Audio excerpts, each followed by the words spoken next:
Morning बच्चों। आज के टॉपिक में हम संपोषित विकास के बारे में पढ़ेंगे और हमें संपोषित विकास की आवश्यकता क्यों है, इस विषय में आज हम अध्ययन करेंगे। तो सबसे पहले आपने हेडिंग लिखनी है संपोषित विकास। हालांकि जब पाठ शुरू किया था तब भी आपको थोड़ा बहुत इसका आइडिया दिया था कि संपोषित का मतलब होता है समान रूप से सबको वो संसाधन उपलब्ध होने चाहिए। ठीक है, तो इसकी थोड़ा सा हम इसको समझते हैं कि इसकी संकल्पना यानी ये किस आधार पर ये संपोषित विकास जो परिभाषा दी गई है इसका आधार क्या है। तो आपने लिखना है मनुष्य की वर्तमान आधारभूत आवश्यकताओं की पूर्ति एवं विकास को प्रोत्साहन, ठीक है, इसे प्रोत्साहन करने के साथ भावी संतति के लिए संसाधनों का संरक्षण करना संपोषित विकास की अवधारणा है। संपोषित विकास की अवधारणा है। कहने का मतलब ये है, एक सोच है, एक आइडिया है संपोषित विकास, और ये आइडिया इस आधार पे है कि जो इस समय वर्तमान समय में जो जितनी जनसंख्या है, सभी लोग हैं, हमारे सारी ज़रूरत की जो हमें इन संसाधनों की आवश्यकता है, इन संसाधनों की सारी पूर्ति हमें होनी चाहिए, समान रूप से होनी चाहिए। लेकिन आगे आने वाली भावी संतति यानी भावी पीढ़ी, आगे आने वाली जनरेशन के लिए भी ये सारे संसाधनों का संरक्षण होना आवश्यक है। ठीक है, नेक्स्ट लाइन में आपने लिखना है संपोषित विकास से जीवन के सभी आयाम में परिवर्तन निहित है। देखिए, सभी आयाम का मतलब न केवल इनकी उपलब्धता, संसाधनों की उपलब्धता से ही इसका आशय नहीं है, बल्कि संसाधन सब लोगों तक समान रूप से पहुंच सके। ऐसा ना हो कि केवल अमीर लोगों के पास पहुंच सके और गरीब लोगों को ना मिल सके। ऐसा ना हो कि केवल मनुष्य ही इन संसाधनों का उपभोग कर सके और जो अन्य वन्य जीव हैं, जो प्राणी हैं अन्य, उनको इनके संसाधन ना मिल सके। ऐसा भी नहीं होना चाहिए। तो संपोषित विकास एक बहुत बड़ी टर्म है, यानी इसमें बहुत व्यापक है ये, इसमें सब चीज़ें आती हैं। संसाधनों का किस प्रकार से उपयोग करें, संसाधन सबको मिल सके, संसाधन महंगे ना हो, बहुत ज़्यादा सस्ते भी हों, संसाधन न केवल मनुष्य को मिल सके बल्कि अन्य जीव जंतु जो इन पर आश्रित होते हैं उन्हें भी ये समान रूप से मिल सके। तो एक बहुत ही व्यापक टर्म है ये संपोषित विकास। नेक्स्ट आपने हेडिंग लिखनी है संसाधनों के प्रबंधन की आवश्यकता।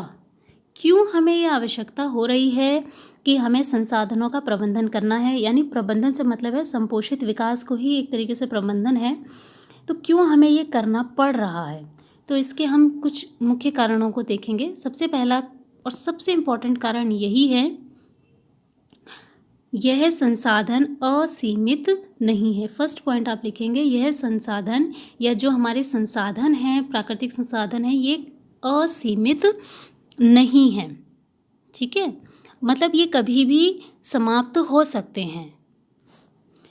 इसी में आप लिखेंगे जनसंख्या, फर्स्ट पॉइंट में लिखेंगे जनसंख्या में वृद्धि के कारण सभी संसाधनों की मांग भी कई गुना तेज़ी से बढ़ी है। ठीक है, अतः फिर लिखना है आपने, इसके बाद थोड़ा सा खुद लिखना है, अतः हमें संसाधनों को अगली कई पीढ़ियों तक उपलब्ध कराना है। ठीक है, तो हमारी इसी जनसंख्या में, इस समय जो करंट जनसंख्या, इसी में सब कुछ समाप्त ना हो जाए, हमें उसे संसाधनों को बचा के रखना है ताकि आने वाली पीढ़ी तक भी उसकी उपलब्धता हो सके, आने वाली पीढ़ी भी उनसे फ़ायदा ले सके, उनका लाभ ले सके। तो ये फर्स्ट पॉइंट है। इसलिए सेकंड है, हमें क्यों इसकी आवश्यकता है, जो भी आपको बताया था। इनका की जगह संसाधन लिख लीजिएगा। संसाधनों का वितरण सभी वर्गों में समान रूप से हो सके। ठीक है, संसाधनों का वितरण सभी वर्गों में समान रूप से हो सके, यानी आप इसको यहाँ से समझ सकते हैं कि ना केवल अमीर लोगों को बल्कि जो मध्यम वर्गीय हैं या गरीब लोग हैं उनको भी सारे संसाधन समान रूप से इन्हें मिल सकें। तीसरा, क्यों हमें संसाधनों की या संपोषित विकास की आवश्यकता है। तो तीसरा पॉइंट है, संपोषित प्राकृतिक संसाधनों के प्रबंधन में अपशिष्टों के सुरक्षित निपटान की भी व्यवस्था होती है। मैंने अभी आपको बताया कि संपोषित विकास बहुत व्यापक टर्म है, इसमें कुछ ही बातें नहीं आती बल्कि बहुत सारी बातें इसमें इन्वॉल्व हैं। एक और इम्पॉर्टेंट जो टॉपिक इसमें इन्वॉल्व है वो है अपशिष्टों का सुरक्षित निपटान। देखिए, जब भी हम कोई संसाधन बना रहे हैं या हम संसाधनों से कोई नई चीज़ बना रहे हैं तो कई सारे अपशिष्ट यानी वेस्ट मटेरियल भी उसके साथ साथ बनते हैं। वो जो वेस्ट मटेरियल है यानी जो अपशिष्ट है उसको किस तरीके से सही तरीके से उसका निपटान किया जा सके, उसको ऐसा ना हो कि प्रकृति में वेस्ट मटेरियल है, फैक्ट्री से निकला तो उसको खाली ऐसे ही फेंक दिया, छोड़ दिया, नहीं, उसका भी सही तरीके से प्रबंधन होना चाहिए।